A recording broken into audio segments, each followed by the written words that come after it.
尊重。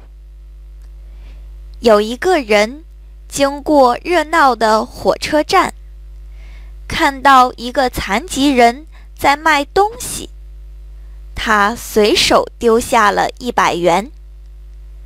但是不久，这个人又回来了。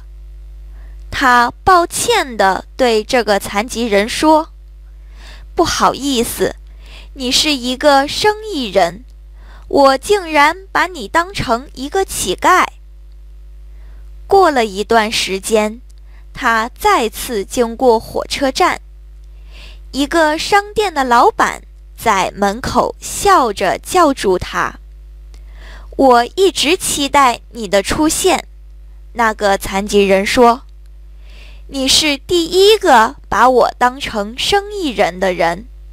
你看，我现在是一个真正的生意人了。”用心的去尊重每一个人，你的尊重可能会给别人很好的影响。